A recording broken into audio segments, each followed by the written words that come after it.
Hello and welcome. Well, flashy startups like XPeng, Neo, and Li Auto tend to get most of the attention when it comes to EV automakers. China's more traditional, older automakers, companies like GWM, SAIC, and Geely, have been producing their own electric cars for quite some time. There was, however, one large company that was not, and that was Changan. In this year, 2022, that has changed with the introduction of the Shenlan brand, and this, the SL03. Did they use their time wisely to come up with something very impressive, or is it going to be too little too late? Let's find out.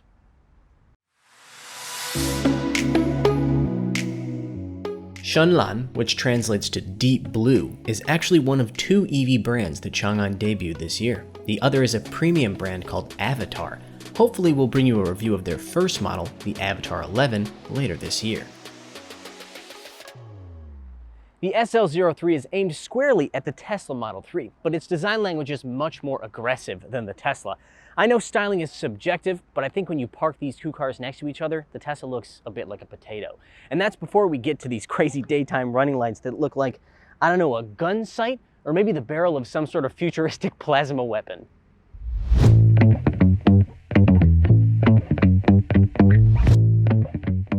Despite having a more aggressive design language, the overall shape of the SL03 is actually quite traditional. It's an honest-to-goodness liftback, but the way the beltline ends with a horizontal line gives it the profile of a traditional 3-box sedan.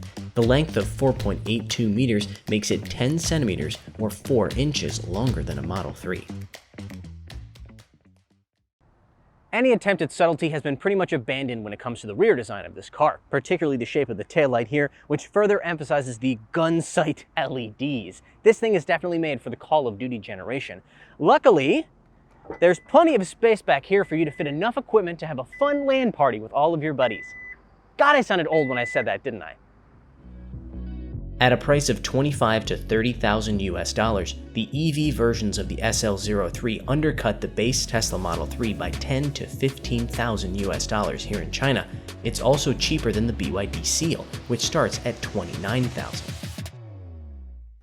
I'll be honest with you, there isn't a lot to talk about when it comes to the interior of the SL03, because there isn't really a lot going on. Compared to the perhaps over-styled interior of the BYD Seal, this thing is incredibly minimalist, especially in this black color. It's just black on black on black on black everywhere you look. The only splashes of color are some stitching, maybe some speaker grills, and a little bit of pink gold thread on the seats. I mean, come on. Even a Tesla Model 3 has wood trim on the inside of its barren interior.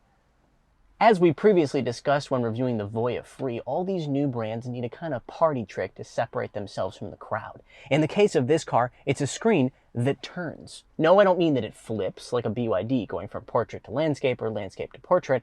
I mean that it literally can change its angle from right to left or being in the center. This is accomplished a couple of different ways, including a slider here on the screen, or using voice commands. 你好, Shenlan. 在的。屏幕右转. 已将旋转屏调节到偏右位置。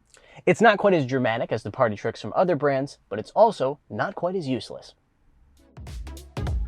Once you turn the screen to your desired angle, you can enjoy snappy response times thanks to the Qualcomm Snapdragon 8155 processor, something we usually see on more expensive vehicles. It had better be snappy too, because everything is controlled using this center screen. From the windshield wipers to the headlights to the glove box, the only physical buttons are found on this leather-wrapped steering wheel. This is the only real leather in the car, by the way. The rest of it is a soft faux leather. Everywhere else, well, pretty darn plasticky. The cover of the 14-speaker Sony sound system over here is a good example. But hey, that's the price you pay for paying less. The wheelbase of the SL03 is slightly longer than that of a Tesla Model 3, but its rear seats are probably the biggest weak point of the entire interior.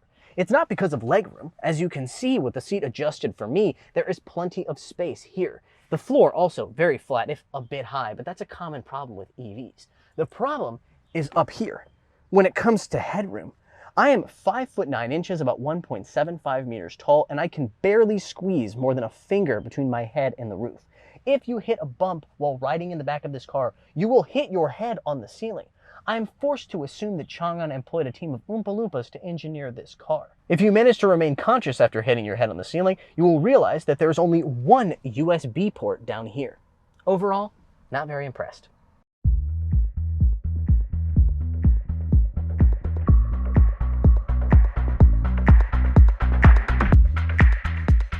The SL03 isn't just available as a pure EV, there's also an extended range EV model that costs $23,500 US. It packs a 1.5-liter 4-cylinder generator powering a rear-mounted motor making 160 kilowatts and 320 newton-meters of torque, or 215 horsepower and 235 pound-feet. Its 28.4 kilowatt-hour battery pack gives it a pure EV range of 200 kilometers on the CLTC cycle, but a combined range of 1,200 kilometers. That same electric motor powers the long-range pure EV version of the SL03, this time paired with a much larger 80 kilowatt-hour battery pack for a CLTC range of 705 kilometers. What we're driving right now is what I consider to be the Goldilocks version of this car. That's a standard range car which has a 58.1 kilowatt-hour battery pack and a range of 515 kilometers. But that's not what matters. What matters to me is that this thing is 190 kilowatts instead of 160. That means 255 horsepower and a 0 to 100 time of 6 seconds flat. That's faster than the base versions of both the Tesla Model 3 and the BYD Seal. So how does the rest of the driving experience compare to something like a Model 3? Well, I would say the steering is both less communicative and less direct. The Model 3 also feels more hunkered down than this car, which rides more like a lowered SUV than a sporty sedan. I think one reason for that is the fact that this car comes with so many different powertrain options. You see, in addition to the extended range EV and the pure EV, there's also a fuel cell EV, as in a hydrogen version of this car. That one, by the way, costs $103,000 US. Who in their right mind would spend $103,000 on a $25,000 car? I do not know, but that's not what matters. What matters is that when you have to include so many different powertrains, there has to be some compromises in the packaging. That could be where you put the battery or maybe the packaging of the suspension, but either way, I think it's a contributing factor. Quick side note, one thing that this thing can do that the rear-wheel drive versions of the BYD Seal and the Tesla Model 3 cannot is slide. Of course, this is a private owner car that we've borrowed, and the guys only put like 1,400 kilometers or about 1,000 miles on it, so we're not out here going full drifto. So what does this car offer if you're just trying to drive like a normal human being instead of a complete hooligan? The answer is quite a bit. The ADAS system, which is camera-based by the way, comes with a lane change assist, adaptive cruise control, and automatic emergency braking, among other things. The EV versions of the car also come standard with an augmented reality heads-up display, a very crisp one at that.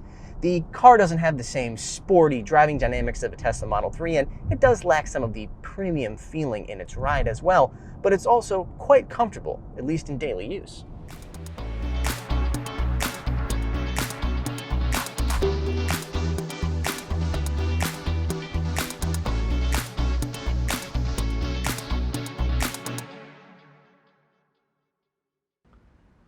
The Tesla Model 3 and the BYD Seal play firmly in the premium category, whereas the SL03, well, I think it lands somewhere near the top of the mainstream category. It offers a lot for this price point. However, it does not have the premium driving experience of those other two cars. However, if you're living in China and you don't want to spend an extra $15,000 to get a Model 3 or wait 6 months to get a BYD Seal, this might be the EV sedan for you.